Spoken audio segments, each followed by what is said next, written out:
Subscribe कीजिए YouTube channel education point को और नोटिफिकेशन बेल को प्रेस करें। Hello everyone, welcome to education point. और आज का हमारा टॉपिक है ट्रांसलेशन। ट्रांसलेशन वो प्रोसेस है जिसमें प्रोटीन की सिंथेसिस होती है। आफ्टर द ट्रांसक्रिप्शन की प्रोसेस को हमने देखा था। डीएनए के टेम्पलेट स्ट्रैंड से एमआरएनए कॉम्प्लीमेंट्री कोड बनाता है और न्यूक्लियस से उसको बाहर लेके जाता है। न्यूक्लियस से बाहर साइटोप्लाज्म में लेके जाता है। साइटोप्लाज्म में प्रेजेंट है राइबोसोम्स। ये ribosomes, this one is called a site of protein synthesis. Ribosomes actual में आरएनए का कंपोजिट ग्रुप है। आरएनए से बना हुआ है कि आरएनए का पॉलीमर है। आरएनए के मॉलिक्यूल से इस राइबोसोम का फॉर्मेशन होता है। राइबोसोम के स्ट्रक्चर के बारे में देख लेते हैं पहले। आपके एनसीईआरटी में मेंशन किया हुआ है, वहीं ट्रांसलेशन के प्रोसेस में ही, कि राइबोसोम की 2 सब यूनिट्स हैं। वन इज अ लार्जर सब unit, next is the smaller सब यूनिट। ऊपर दिखाई दे रही है आपको लार्जर सब यूनिट एंड नीचे यहाँ पर है स्मॉलर सब यूनिट। ये भी लाइन मेंशन है कि स्मॉलर सब यूनिट पे एमआरएनए अटैच होता है। एमआरएनए आके यहाँ पे अडेयर होता है। तो एमआरएनए को राइबोसोम के ऊपर लगने वाली साइट कौन सी है? Smaller site of the ribosomes के स्मॉलर सब यूनिट्स। एंड इसके बाद प्रोसेस जो स्टार्ट हो रही है आपकी, जैसे ही ये कोड लेकर आया है कॉम्प्लीमेंट्री कोड बना के फ्रॉम द डीएनए, यहाँ पे प्रेजेंट टीआरएनए है अडाप्टर मॉलिक्यूल्स। अडाप्टर मॉलिक्यूल्स के नाम से वहाँ पे मेंशन है। अडाप्टर मॉलिक्यूल के साथ साथ आपको इसका स्ट्रक्चर भी बताया गया है। स्ट्रक्चर अगर आप इसका देखें 3' एंड टू 5' एंड, अगर इस थ्रेड को खोल दिया जाए तो ये सिंपल सिंगल स्ट्रैंड है, लेकिन ये अपना इस शेप में स्ट्रक्चर फॉर्म कर लेता है। इसके पास 3 लूप्स प्रेजेंट है। यहाँ पे 3 लूप्स अलग अलग काम करते हैं। एक है राइबोसोमल बाइंडिंग साइट, क्योंकि इसको राइबोसोम से आके भी अटैच होना है। दूसरी है अमाइनो एसिटाइलेशन साइट। ये मैं आपको बताऊंगी, ये बहुत इंपॉर्टेंट साइट है। ये साइट यहाँ पे एटीपी आके बाइंड होता है और ये एक्टिवेशन ऑफ अ टीआरएनए को एक्टिवेट करता है। टीआरएनए की एक्टिवेशन साइट है। This one is called amino acetylation site. एक है इसका एंटीकोडॉन साइट। ये कोड की रीडिंग पढ़ने के काम आता है। जो एमआरएनए स्ट्रैंड के ऊपर कोड है, उन कॉम्प्लीमेंट्री कोड्स को पढ़ने का ये काम करते हैं एंटीकोडॉन। ठीक है। अब इस कोड को जो एमआरएनए लेकर आया है, पढ़ेगा कौन, रीड कौन करेगा? उसको रीड करने का काम टीआरएनए का है। और ट्रांसफर आरएनए है ना इसका नाम। और अमाइनो एसिड, उसके अकॉर्डिंगली जो अमाइनो एसिड बनता होगा उसको लेके आने का काम भी टीआरएनए का है। राइबोसोम्स का भी एक इम्पॉर्टेंट रोल है। एक तो ये अटैचमेंट होने का काम यहाँ पे चल रहा है, प्रोटीन का काम चल रहा है। सेकेंडली, पेप्टाइड बॉन्ड को बनाने के लिए जो एंजाइम्स चाहिए वो राइबोसोम के पास मिलते हैं। पेप्टाइड बॉन्ड के फॉर्मेशन का काम भी राइबोसोम्स का है। नेक्स्ट वन, यहां से देखेंगे प्रोसेस को। द प्रोसेस, ये सारी लाइंस मैंने आपके एनसीईआरटी से ली है। एक एक लाइन को ध्यान से पढ़ेंगे, क्योंकि इनकी लाइंस पे बेस्ड क्वेश्चन आ जाते हैं। लाइंस लिखी होंगी, आपसे पूछ लिया जाएगा कि विच वन इज इनकरेक्ट। के 4 ऑप्शन दिए होंगे, लाइन से पूछेंगे आपको कि कौन सी लाइन इनकरेक्ट है। तो एनसीईआरटी की सारी लाइंस आपको पता होनी चाहिए। फर्स्ट लाइन ये क्या है? Process of the polymerisation of amino acids to form the peptide is called translation. Translation की डेफिनेशन एक लाइन में आप बता सकते हो। Polymerisation of the amino acid by the peptide bond के अमाइनो एसिड का पॉलीमराइजेशन हो रहा है। Polymer of the amino acid which are bind with peptide bond, इसी को ही आप प्रोटीन बोलते हो। तो इसी प्रोसेस को क्या कहा गया है? ट्रांसलेशन कहा गया है। एक बात और आपको याद रखनी है कि अगर अमाइनो एसिड के मॉलिक्यूल्स 50 से कम है, तब उसको पेप्टाइड, पॉलीपेप्टाइड बॉन्ड बोलोगे, तब उसको पॉलीपेप्टाइड चेन बोलोगे। If a amino acid molecules less than 50, अगर तो ये मॉलिक्यूल 50 से ज़्यादा है तब आप इसको पर्टिकुलर एक प्रोटीन बोलोगे, चाहे वो थ्रेड हो चाहे वो कॉम्प्लेक्स हो, this one is called protein. अगर अमाइनो एसिड के मॉलिक्यूल्स 50 से ज़्यादा है तो the sequence of the amino acids is decided by the sequence of the base in mRNA। mRNA के ऊपर जो बेस कोड प्रेजेंट है जो कि वो DNA से लेकर आया है, उसी सीक्वेंस में ही अमाइनो एसिड अटैच होते हैं। अभी हम आगे देखेंगे कैसे कैसे सीक्वेंस रीड होता है और कैसे अमाइनो एसिड यहाँ पे लगेंगे। नेक्स्ट, ये प्रोसेस आपके 3 स्टेप में कंप्लीट होगी। First one is the initiation, process को इनिशिएट करना। Second one is the elongation, chain का बढ़ना। ये अमाइनो एसिड की जो चेन है वो आगे बढ़ती चली जाएगी, इसको कहते हैं इलोंगेशन। थर्ड वन होगा टर्मिनलाइजेशन, इस प्रोसेस को रोकना भी है ना, ऐसा थोड़ी ना कि कंटिन्यूसली प्रोटीन बनती रहेगी, इस प्रोसेस को रोकना भी है तो उसको कहेंगे terminalisation. Okay, next first one आएगा यहाँ पे इनिशिएशन। तो पहली प्रोसेस इनिशिएट होने के लिए सबसे पहले जरूरी है activation of a tRNA. TRNA हमारे साइटोप्लाज्म में घूम रहे होते हैं। अब टीआरएनए का एक्टिवेशन कैसे होता है? टीआरएनए को एक्टिव होने के लिए यहाँ पे एटीपी की रिक्वायरमेंट होती है। ओके, तो इनिशिएशन में जो प्रोसेस है इसको कहा जाता है charging of a tRNA. Aminoacylation of the tRNA, amino acid are activate in the presence of ATP and linked with tRNA. Amino acid कैसे एक्टिव होगा? अमाइनो एसिड डायरेक्टली एटीपी से, यहाँ एक अमाइनो एसिड बाइंडिंग साइट भी है ना, directly ATP से directly tRNA से बाइंड नहीं हो सकता, इसको एक्टिव करना पड़ेगा। एक्टिव करने के लिए पहले एटीपी आएगा जो कि इस साइड से बाइंड होगा, तभी यहाँ पे अमाइनो एसिड बाइंड हो सकते हैं। Okay, finally the two such charge tRNA are comes close and formation of the peptide bond occur. अब ये तो एलोंगेशन में आएगा आपका, ठीक है। देखो एमआरएनए जो कि स्मॉलर सब यूनिट ऑफ अ राइबोसोम्स पे आके लगा हुआ है, इसके पास कुछ कोड्स हैं।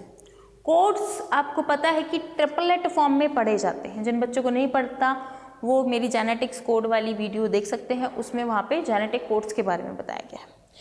कोड आपके ट्रिपलेट फॉर्म में पढ़े जाते हैं। एक स्पेसिफिक जो ट्रिपलेट कोड होगा वो कुछ कोई ना कोई अमाइनो एसिड को कोड कर रहा होगा।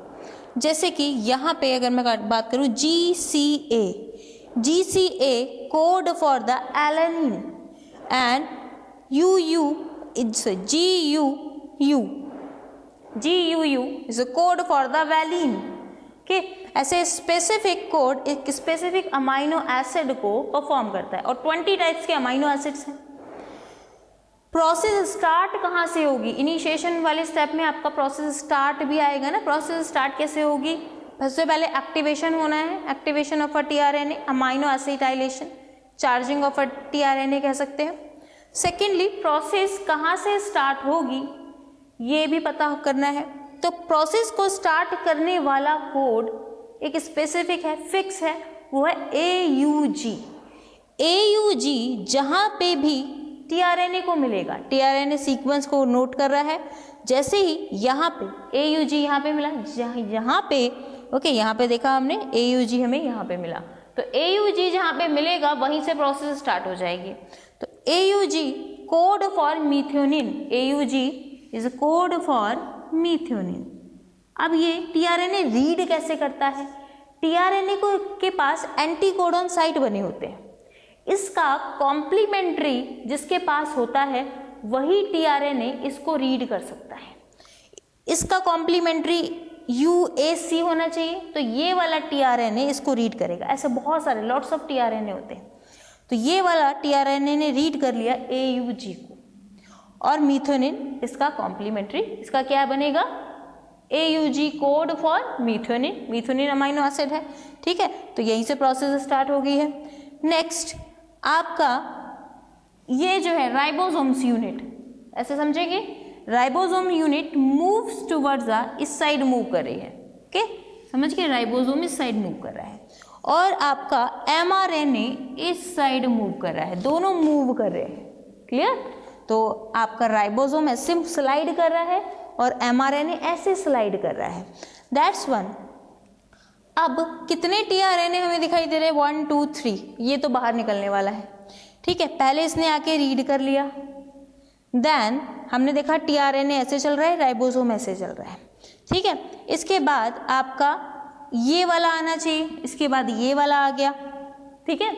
इसके बाद ये वाले ने रीड कर लिया GCA, ठीक है, GCA, और इसने एलानिन को लगा दिया। अब ये वाला बाहर निकल जाएगा और एक नया tRNA आएगा, ठीक है, क्योंकि कोड यहाँ से ऐसे चल रहा है ना। अब एक नया tRNA आएगा, उसने रीड किया GGU को और वैलिन लगा दिया, ठीक है। अब इसका प्लेस ये वाला फिर से बाहर चला जाएगा और ये बीच में आ जाएगा और यहाँ पे एक नया tRNA और आ जाएगा। इसको रिपीट कर देती हूँ मैं बात को, न्यू tRNA और आ जाएगा, ओके। यानी कि बीच वाला जो tRNA होगा उसके ऊपर ये चेन बनती जाएगी, उसके ऊपर ये चेन सौंप दी जाएगी। जो बीच में आएगा tRNA वो इसको अपनी चेन दे के खुद बाहर निकल जाएगा। क्लियर? एक बार और समझ लेते हैं। पहले आया ये मीथोनिन वाला, ठीक है। मीथोनिन वाले ने रीड किया इसको, मीथोनिन वाले ने रीड किया और चेन बना दी, ठीक है। चेन स्टार्ट कर दी, ऐसा कर सकते हो, प्रोसेस को स्टार्ट कर दिया। देन इसका ये वाला आया जिसने रीड किया GCA को, GCA क्या है आपका? एलानिन, एलानिन को रीड किया। अब इस वाले ने अपना मीथोनिन और जो चेन जितनी भी लंबी होगी, मीथोनिन ही होगा वैसे, अपना मीथोनिन इसको ट्रांसफ़र कर दिया और खुद बाहर निकल गया। अब इसकी बारी आई, एक नया tRNA और आ गया है। अब ये अपना पूरी चेन को दे देगा इस वाले tRNA को और खुद बाहर आ जाएगा। फिर ये वाला tRNA, ये जो पूरी लंबी चेन इसको मिल गई है ना, अब ये वाला tRNA एक नया tRNA जो आएगा उसको पूरी चेन सौंप देगा और पूरा बाहर निकल जाएगा। ऐसे ही 1 बाय 1 tRNA आते जाते हैं, कोड को रीड करते जाते हैं, अमाइनो एसिड ऊपर लगाते जाते हैं according to the sequence of code, और चेन को लंबा करते जाते हैं। इसी को कहते हैं elongation of the amino acid chain. कि अब ये चेन रुकेगी कैसे? प्रोसेस को स्टॉप भी करना है। अब एक बात मैंने और बताई थी आपको, पेप्टाइड चेन बनाने में आपका राइबोसोम का बहुत रोल होता है। राइबोसोम के पास एंजाइम्स होते हैं जो कि पेप्टाइड बॉन्ड बनाते हैं। तो यहाँ पे लिखा हुआ है, इस लाइन को इलोंगेशन वाले में पढ़ेंगे, the ribosomes also act as the catalyst, okay, 23S RNA in the bacteria, क्योंकि बैक्टीरिया में भी तो ट्रांसलेशन हो रही है ना, तो बैक्टीरिया में राइबोसोम के पास जो एंजाइम होता है 23S RNA जो एंजाइम्स होता है उसको कहा जाता है ribozymes. This one is very important. जो बैक्टीरिया के पास एंजाइम है राइबोसोम के पास जो कि पेप्टाइड बॉन्ड बनाएगा उसको कहा जाता है ribozymes enzyme. Sequentially bind to the appropriate codon in a mRNA by the forming complementary base pair. Okay, ribosomes moves from the codon to codon along with the mRNA. ribosomes move कर रहा है, यहाँ पे आपका mRNA भी move कर रहा है. Okay, that one. At the end a release factor bind to the stop codon where ये stop codon जहाँ भी मिलेंगे प्रोसेस स्टॉप हो जाएगी। जैसे कि आप देख सकते हो यहाँ पे हमें मिल गया है stop codon UAA, this one UAA, okay. ये तीन को कोड रीड करोगे UAA। स्टॉप कोडॉन हमारे कितने होते हैं? UAA, UAG and UGA। ये स्टॉप कोडॉन जहाँ भी tRNA को मिलेंगे वहीं पे ही प्रोसेस स्टॉप हो जाएगी। ये स्टॉप कोडॉन किसी भी टाइप की प्रोटीन के लिए रिस्पॉन्सिबल नहीं है, किसी भी टाइप के अमाइनो एसिड के लिए रिस्पॉन्सिबल नहीं है। टोटली हमारे 20 टाइप्स ऑफ अमाइनो एसिड है जिसमें ये तीनों जो है वो किसी भी टाइप के अमाइनो एसिड को कोड नहीं करते हैं। तो प्रोसेस वहीं पे ही स्टॉप हो जाएगी जहाँ पे tRNA को इन तीनों में से भी कोई एक कोड मिल गया तो यहाँ पे तीनों में से ये कोड मिल गया हमें UAA और प्रोसेस स्टॉप हो गई। इसी को ही टर्मिनलाइजेशन ऑफ प्रोटीन सिंथेसिस और ट्रांसलेशन कहा जाता है। Terminalisation of the translation. Final line में NCERT में लिखा हुआ है कि यहाँ पे प्रोसेस हो गई terminalisation and the this one यानी कि mRNA जो है दिस वन आउटसाइड। अब ये mRNA जो है वो बाहर निकल जाता है प्रोसेसिंग को कंप्लीट करने के बाद। After the terminalisation these are ribosomes की अब यूनिट से ये हट जाएगा, बाहर निकल आता है ना। एक पॉइंट वहाँ पे एक और दिया हुआ है आपको UTR। ये UTR क्या है? अब यहाँ पे हमने देखा प्रोसेस हमारी यहाँ से स्टार्ट हो रही है, ओके, AUG यहाँ पे हमें मिला, ये प्रोसेस स्टार्ट करने वाला कोड है, और UAA ये प्रोसेस हमारी यहाँ पे रुक गई है ना, यहाँ से स्टार्ट हुई और यहाँ पे रुक गई।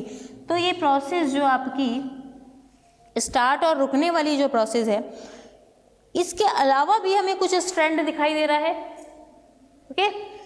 ये स्ट्रैंड जो प्रोसेस शुरू होने से पहले है और ये स्ट्रैंड जो प्रोसेस खत्म होने के बाद है। क्या इन्होंने कोई अमाइनो एसिड को कोड किया? नहीं ना, प्रोसेस खत्म हो गई और mRNA बाहर चला गया। इनको कहा जाता है UTR रीजन। UTR ऐसा रीजन, इसे कहेंगे अनट्रांसलेटेड रीजन। ये किसी भी टाइप के अमाइनो एसिड नहीं बनाया, ये पोर्शन जो था वो ट्रांसलेट ही नहीं हुआ, तो इसको बोलोगे आप अनट्रांसलेटेड रीजन। अनट्रांसलेटेड रीजन कहाँ मिला आपको? बिफोर द इनिशिएटर कोडॉन यानी before the AUG and after the stop codon, यानी कि आफ्टर द इन तीनों में से कोई भी कोड अगर होता है UAA, UAG एंड UGA, तब उसके बाद वाला स्ट्रैंड नॉन ट्रांसलेटेड ही रह जाता है। इसको UTR या अनट्रांसलेटेड